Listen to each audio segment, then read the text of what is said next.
Hey guys, so today we're going to talk through and look at moon phases. And so I know that this topic, it's not something super brand new to you guys because you have talked about it in earlier years, but we're going to go a little more in depth as far as the 8 that we cover and just consider this kind of our brief notes about this. So when we are looking at the moon phases, this example in particular, we're going to focus on the view from Earth. So that means that at night, if you walked outside, look to the sky, we're going to be drawing what you'd see from standing on Earth. So take note of where our sun is. In this example, the sun is over on the right side, which means that it would be shining towards our moons. So taking this into consideration, the first and easiest moon phase to place is going to be our new moon phase. So that's going to be number 1. I'm just going to number it 1 there. The moon revolves around the Earth in a counterclockwise motion. So I'm going to draw all my little arrows in. So that means if that's number 1, then we have 2 here, 3, 4, 5, 6, 7, and 8. Now, for our moon, let's shade them in. So if we have the sun shining towards the Earth, that means that if I was to stand on Earth and I'm looking at number 1 at that moon, I'm not going to see anything. All right, it's going to be totally dark. Remember, it's like that because the moon, none of the sunlight can get to this half of the moon, so it's not going to be illuminated at all. So this completely dark moon phase, that is called a new moon. From there, it moves to number 2. So by this point, as it moves to 2, it begins to grow, or the light begins to grow very little, very small amounts.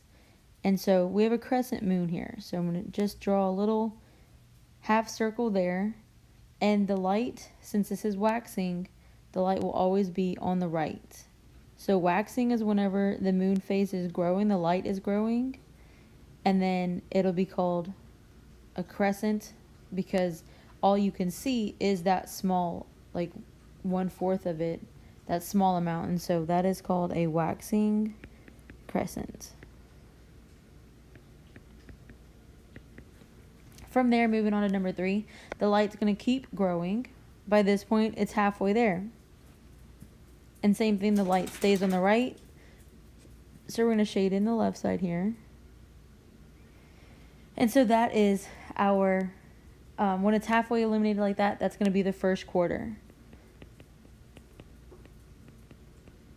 Now, it's called the first quarter because by that time in the phases, it will have gone a quarter of the way through the whole revolution. So it's 1/4 of the way through the path, or through the whole path of the lunar cycle.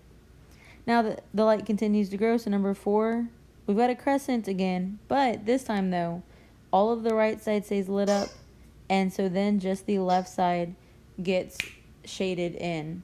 Now this phase, whenever we have 3/4 of the moon lit up like that, it's going to be a gibbous phase. And then since the light is still growing, it makes it a waxing gibbous.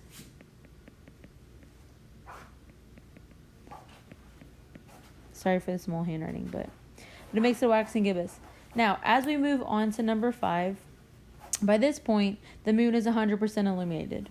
All right, there's no more, there's no more space to light up for it. And so that's going to be our full moon. Now, one other thing though, the full moon, that's whenever we are halfway through or 2/4 of the way through our phase. So full moon is just going to be a circle.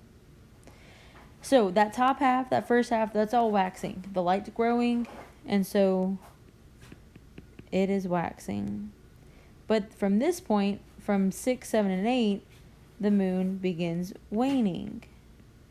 One way you can remember this is think of something like waning away. The light's being washed away as it's raining away. And so for this, that means that the dark area of the moon is going to be on the right side. So you'll need to draw a crescent again and shade in the right side. And so number 6, that's going to be a waning gibbous. So it's still called a gibbous because you have 3/4 of the moon still lit up. From that waning gibbous, moving on to 7. Now half of it is dark.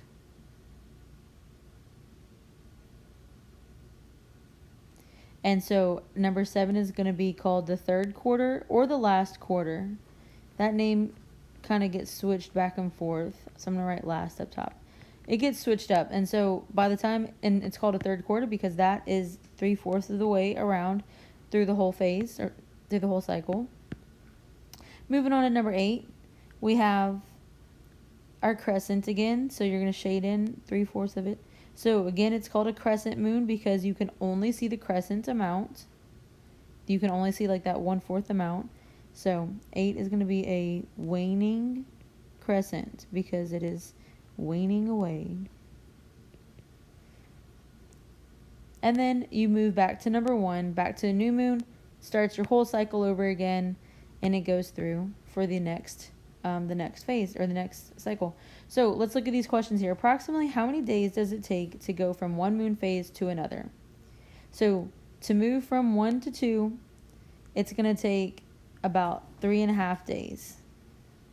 Or you can say 3 to 4, but 3.5 is more precise. Approximately how many days does it take to complete 1/4 revolution? So like how long would it take to go from phase 1 to phase 3? Well, we'll use 3 days as our judgment here. So if it's 3 days in between, then I go 3 and 6. Or if I count it by 4, it would be 8 days. And then how many days does it take to complete the entire lunar cycle? We will say 28 days. And then that last question kind of added in, which directions does the moon revolve around the earth? I drew this one in, but it revolves in a counterclockwise motion.